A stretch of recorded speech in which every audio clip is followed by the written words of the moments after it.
काज संभाल लेंगे। लेकिन उनके तीनों घर जमाई बहुत आलसी थे। वो नौकरी भी नहीं करते थे और बाहर का काम भी नहीं। कावेरी जी ने अपनी बेटियों से कहा कि वो प्रेगनेंसी का बहाना बनाकर अपने पतियों को सबक सिखाएं। अब सुनिए आगे। मम्मी, आपने जैसा कहा था हमने वैसा ही किया, लेकिन देखिए ना, विवेक का हाल तो वैसा का वैसा ही है। घर में ना सुबह का नाश्ता बनता है और ना खाना। नौकरी पर जाने की बात करूँ तो खाने को दौड़ना है मुझे। हाँ मम्मी, मैंने भी सुमित को कितनी बार कहा कि अगर नौकरी नहीं करनी तो कोई छोटी सी दुकान ही खोल लो, खर्चा कैसे घर चलेगा। देखो दोपहर के 12 बजने आए और जनाब अभी तक सो रहे हैं। हाँ मम्मी, ईशा और सुहाना ठीक कहती हैं। अविनाश का भी यही हाल है। जब मैंने अपनी प्रेगनेंसी के बारे में कहा तो मुझसे कहने लगा, अरे दूसरी लड़कियां तो 9-9 महीने तक नौकरी करती है, बस डिलीवरी के टाइम छुट्टी लेती है। मोहिनी, तुम भी नौकरी करो। अब मुझे कहाँ नौकरी मिलेगी? मम्मी बताओ अब मैं क्या करूँ? हे भगवान, क्या सोचकर घर जमाई दामाद लाई थी मैं कि मेरी बेटियां मेरे पास रहेंगी और खुश रहेंगी। लेकिन इन आलसी दामादों ने तो हमारी जिंदगी को भी प्रॉब्लम में डाल दिया है। मैं तो कहती हूँ मम्मी, हम लोग वापस अपनी जॉब पर जाना शुरू कर देते हैं। बता देते हैं इन लोगों को कि हमने प्रेगनेंसी का बहाना किया है। नहीं नहीं बेटा, ऐसी गलती भी मत करना। अगर तुमने ऐसा किया तो इन तीनों की आदत और खराब हो जाएगी। अरे आज नहीं तो कल कभी तो तुम प्रेग्नेंट होगी, तब वापस यही तब क्या करोगी तुम तीनों? हाँ मम्मी, आपकी बात तो बिल्कुल सही है। इन लोगों को तो सुधारना ही पड़ेगा। लेकिन कैसे? अपने बच्चों के आने की खबर सुनकर भी इन लोगों पर कोई असर नहीं हो रहा। पैसे कमाने के लिए घर से बाहर निकलना ही नहीं चाहते ये तीनों। अब मेरे दिमाग में एक प्लान आया है। तुम तीनों चिंता मत करो, उन तीनों को बुलाओ, फिर मैं बात करती हूँ। थोड़ी देर बाद कावेरी जी अपने तीनों दामादों को सामने बुलाकर अपनी बात कहना शुरू करती है। अविनाश, सुमित और विवेक, देखो बेटा, मैं ना तुम तीनों से बड़ा प्यार करती हूँ, इसीलिए तो तुम्हें घर जमाई बना कर रखा है मैंने। अरे मम्मी जी, सीधे सीधे कहिए ना, क्या बात है? प्यार तो हम भी आपको बहुत करते हैं। अरे मम्मी जी, आपकी इज्जत भी बहुत करते हैं। अरे भाई, आपके जैसी सास और कमाने वाली बीवी सबको मिलती है क्या? हाँ मम्मी, विवेक और सुमित ठीक कह रहे हैं। आपकी बेटी से शादी करके मेरी तो जिंदगी ही अच्छी होती है। जानती हूँ मैं, और ये भी जानती हूँ कि तुम तीनों अपने अपनी बीवियों से बहुत प्यार करते हो।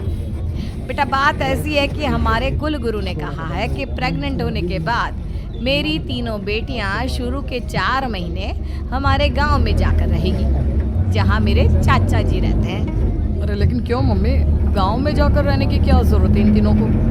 वो क्या है ना बेटा, हमारे परिवार को एक श्राप है। अगर मेरी बेटियों ने यहाँ पर बच्चा पैदा करने की कोशिश की तो उनके बच्चों को कुछ भी हो सकता है। इसलिए 4 महीने पूरे होने तक इन्हें गांव वाले घर में रहना पड़ेगा। हाँ तो इसमें प्रॉब्लम क्या है मम्मी जी? हम भी वहाँ जाकर रहेंगे, पिकनिक बनाएंगे। अरे भाई, बीवी जहाँ हम भी वहाँ। हाँ यार, आइडिया तो बहुत अच्छा है। शहर की जिंदगी में रह रहकर परेशान हो चुके हैं, अब कुछ दिन गाँव में बिताएंगे। तुम लोग समझने की कोशिश क्यों नहीं करते? तुम में से कोई भी वहाँ नहीं जा सकता, और मैं यहाँ रहूँगी ना तुम तीनों के साथ। 4 महीने की तो बात है, उसके बाद ये तीनों ही लौट कर आ जाएंगी। ठीक है मम्मी जी, अब हमारे बच्चों का सवाल है तो ये तो करना ही पड़ेगा।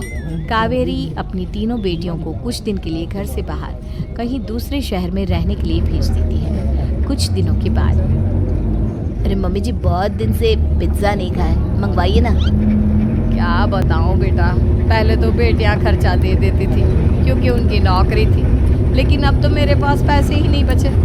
थोड़े बहुत पैसे हैं जो में काम आएंगे। लेकिन मम्मी जी, आपकी बेटियों को वापस आने में तो अभी बहुत वक्त बाकी है।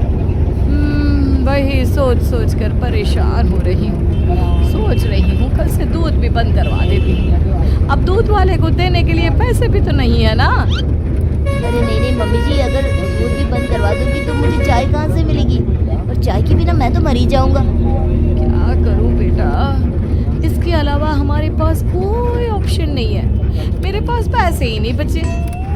इस तरह कावेरी जी धीरे धीरे अपने तीनों दामादों को पैसे देना बंद कर देती है और घर में खाने पीने की चीज़ें लाना भी बंद कर देती है। अब वो तीनों पूरी तरह से परेशान होने लगे थे और इसलिए एक दिन तीनों प्लान करके घर से बाहर निकलते हैं और बाजार में जाने के बाद यार अच्छा खाना खाए हुए कितने दिन हो गए, पता नहीं कब अच्छा खाना मिलेगा। हमारी बीवियों के जाने के बाद तो हमारी हालत भिखारियों जैसी हो गई है यार। कुछ भी हो, मुझे तो आज पिज्ज़ा खाना ही खाना है। जेब में एक पिज्जा खाए, कहाँ से आएंगे पैसे? देख वहाँ सामने बोर्ड पर क्या लिखा हुआ है, कंप्यूटर पर काम करने के लिए एक आदमी की आवश्यकता है। भाई मैं तो जा रहा हूँ, काम करूँगा और शाम तक पैसे लाकर आराम से पिज्ज़ा खाऊंगा। जा जा, तुझे कोई काम नहीं देने वाला, हम तो घर जा रहे हैं। चल भाई सुमित और अविनाश वहाँ से चले जाते हैं और विवेक उस कंप्यूटर शॉप पर सारा दिन काम करके 5,000 रुपये कमा कर घर लौट कर आता है और अपने खाने के लिए अच्छी अच्छी चीज़ें भी लेकर आता है। ये देखकर विवेक और सुमित के दिल में भी कुछ पैसे कमाने की इच्छा जागती है। अरे सुबह सुबह कहाँ चल दी है तुम? मम्मी जी एक बहुत अच्छी जगह मिली है, कंप्यूटर पर काम करने के 5,000 मिले थे कल मुझे। अगर रोज़ काम करूँगा तो पूरे 40,000 की तनख्वाह। अरे वाह, ये तो बहुत अच्छी बात है दामाद जी, आपको जाना ही चाहिए। सुमित और अविनाश विवेक को इस तरह तरक्की करते देखकर परेशान हो जाते हैं और वो दोनों भी काम की तलाश में निकल पड़ते हैं। धीरे धीरे उन दोनों को भी काम मिल जाता है। अब कावेरी के तीनों दामाद छोटी मोटी नौकरी करके अच्छा पैसा कमाने लगे थे। एक दिन कावेरी उन्हें अपने पास बुलाती है। अरे वाह, विवेक 40,000 कमा लेता है, अविनाश 60,000 और सुमित तुम भी 40,000 के आसपास कमा ही लेते हो। कुल मिलाकर तुम अच्छे खासे पैसे कमा रहे हो बेटा।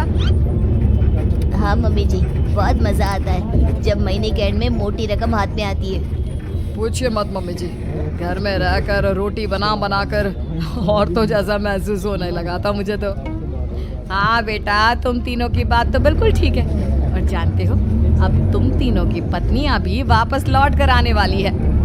लेकिन मम्मी जी अभी तो उन्हें गए सिर्फ 2 महीने हुए हैं, आपने तो कहा था वो 4 महीने के बाद लौट कर आएंगी।